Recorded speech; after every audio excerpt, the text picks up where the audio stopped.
Welcome to lesson 14. We're going to start today with a waltz. It's going to be in 3/4 time, as are most waltzes. And we're going to have some fun with this one. You get to add your own chords. In our last lesson we talked about which inversion to use of the chord, and now you're going to get to put that experience to use. As you see, in the first measure you have a C chord. Then in the second measure you have another C chord. Then you have a D minor. Now all these chords are simply every other note. Whether it says minor, diminished, whatever it says, it's still every other note. So you don't need to worry about that. You just have to put them in the proper inversion to keep the melody note on top. As it says right here, you have to keep the melody on the top.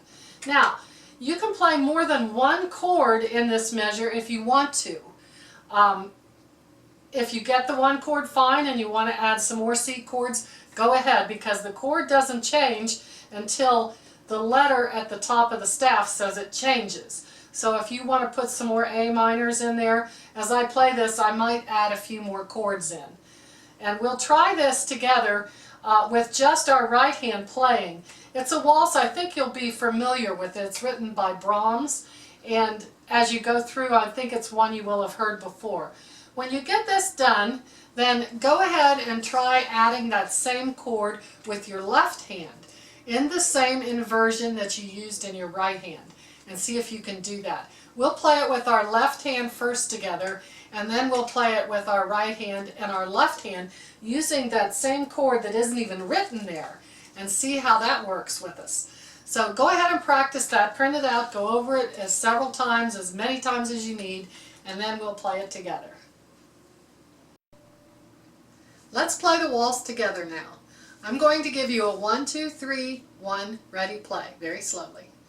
1, 2, 3, 1, ready, play.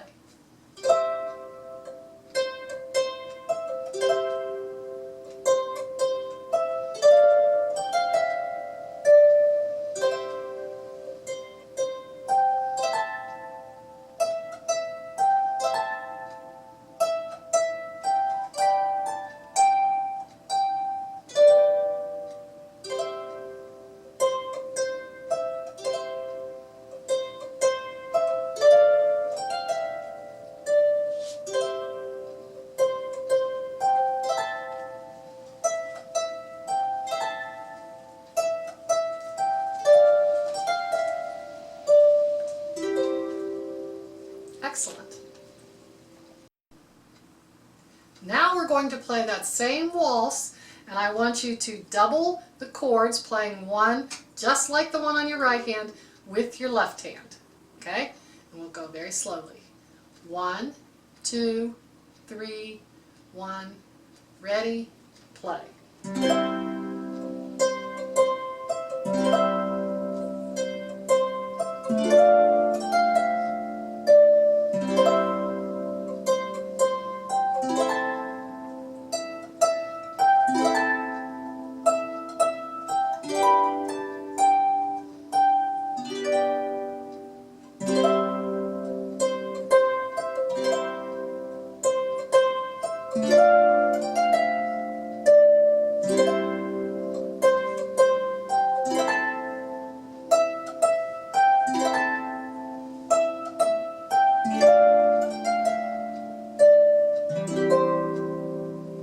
Very good. Relative minor keys. We're going to talk a little theory now, not too much, but just a little bit, because a lot of songs that you play are going to be in minor keys. You can tell by the way they sound. They have that little melancholy touch to them, and that's the minor part of the key coming out. Let me go over these with you and tell you what a relative minor key is. When a major and a minor scale share the same key signature, they are called relative. A relative minor is always 3/2 steps below the major. For an example, C major scale's relative minor is A minor. So you have C, and then if it was a piano, you'd be able to go down B, B flat, A. You know, B, counting down from C, you go B, B flat, A. But you can't see that on a harp exactly, but it's still, you could just memorize these, they aren't that hard. So C and A minor, that's the relative minor. You hear the minor sound of that? Okay, let's go to G. G scale, G major scale has an F sharp. We have to raise the F sharp. So G minor scale would be down, you just say down 2 notes would be E minor. Let me start up here so I can get this F sharp in there. Hear how minor that sounds? Okay, put that down. Now we'll talk about D. D major has an F sharp and a C sharp in it. We talked about these keys before when we had our key signature lesson. So if you go down 3 notes, D, B, A.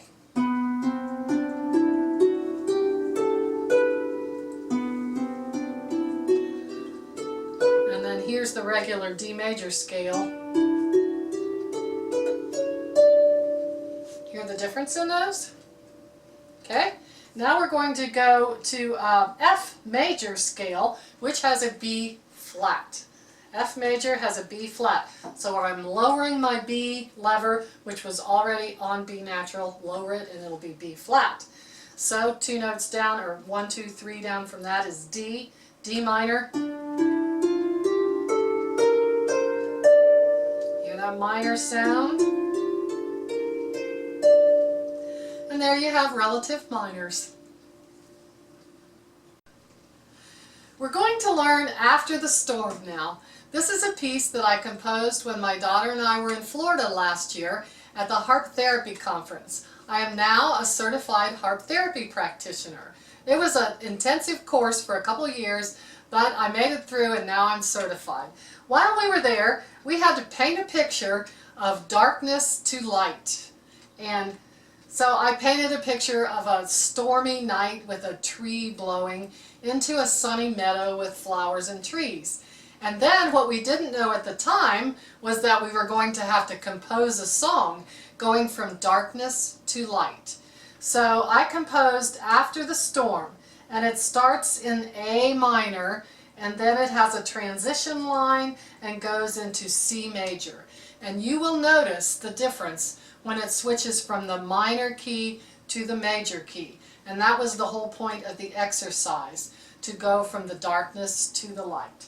So this song incorporates some of the things we learned in the conference about playing in six degrees when you have like this. And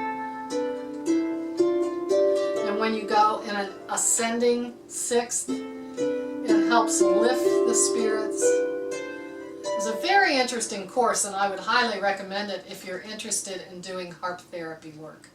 Okay, this has some different chords in it. I wanted it to be dark and stormy. So this chord at the top here, and it's up an octave also, so instead of being here, this chord is way up here. So you're going to want to put your elbow out. It's kind of a weird chord, but it fits the song. And your left hand is doing the rolling. It's doing some rolling things where you're going to have to stretch your hand movement a little bit and roll your hand back and forth to get those chords all accomplished in there. It has some grace notes in there. We're going to do it very slowly, and the whole song is up an octave with both hands. So I just indicated that at the beginning, and it doesn't change throughout the whole song. It does have a first ending and a second ending, and the first ending goes back to right here. So you play this part again, and then you play the last part of the song. Let me see if there's anything else in there. There's another kind of a different chord in there. There's a little grace note over there. Oh, the ending here, it gets slow at the end, and then it has a big, long day crescendo. What you're going to do is play those notes, and you just keep repeating those 4 notes, and you get softer and softer and softer until it just fades away into nothing. So I have those 4 times playing it there, but you can play it more times than that if you want, and we probably will as we play it together. Just keep going until it just fades out. It's kind of a neat effect to have on music. Okay, go ahead and work on that, and then we'll come back and play it together.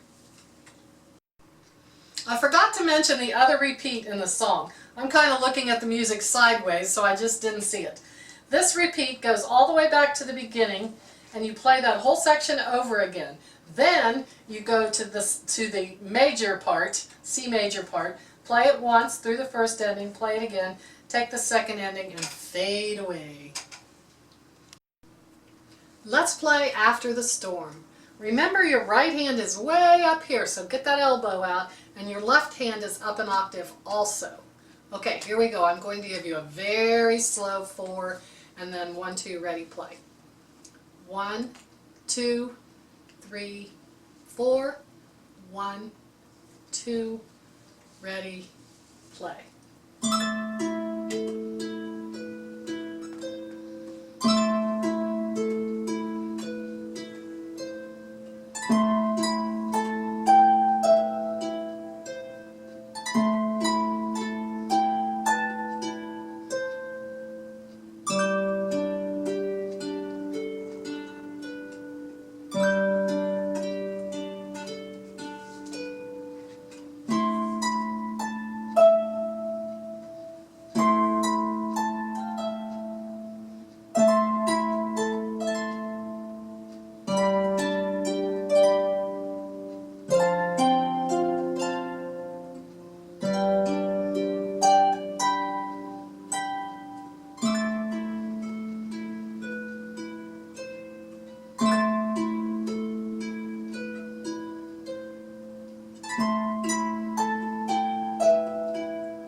Very nice.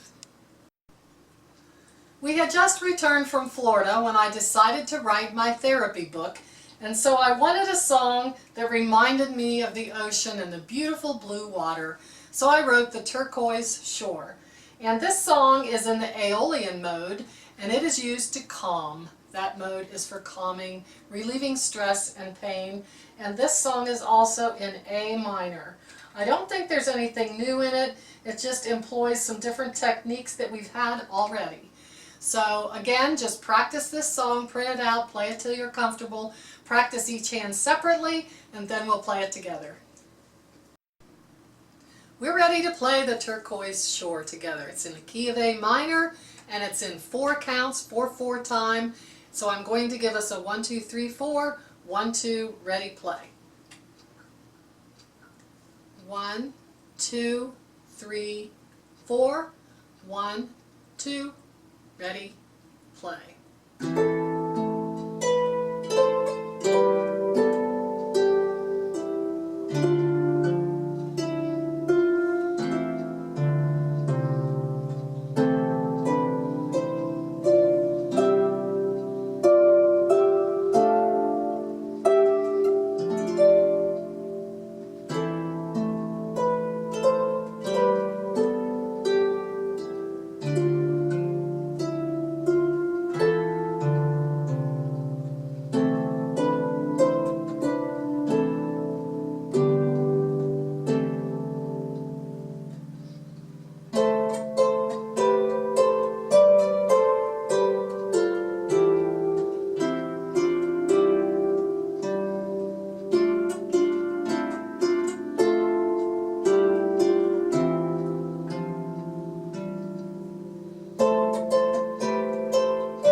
song for this lesson is another one of my original compositions, and it's called Beyond the Cliffs of Moher. This is the title song from my book Beyond the Cliffs of Moher, which contains lots of nice Irish music. This one is in the time signature of 4/4, and it has lots of dynamics in it. As you can see, it goes from soft to medium loud to double loud to double soft and then triple soft at the end, and it slows down. When I was in Ireland and we went to the Cliffs of Moher, it is such an awesome sight. The wind is blowing up there and you're at the edge of this huge cliff looking out over the ocean. There's an old fort and it's just such a beautiful sight to see, but it's a little bit scary and almost a little sad. This song is also in A minor. It ends in A minor, it ends in A minor and starts in A minor. It's just a little melancholy up on top of that cliff. And you also have to be very careful because there are no guardrails either. So play this song over and over. It has some 16th notes in it, so you're going to have to go over those a few times. Be careful of these rests. Your left hand plays, but your right hand has to wait just a half a count for that left hand to get the first note in there. And also your dynamics. Get loud and then drop to double soft. Practice it, then we'll play it together.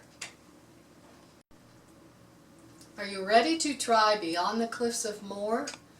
Let's try this together. It's in 4/4, so I'm going to give you a 1, 2, 3, 4, 1, 2, ready, play. 1, 2, 3, 4, 1, 2, ready, play.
Well, that's all for lesson 14. It might seem like these last lessons are a little bit shorter, but you're at the point where you're adding your own notes and you're playing your own chords, and I feel like that your practice time is going to be longer. I don't have as much to explain to you, so they will naturally be a little bit shorter.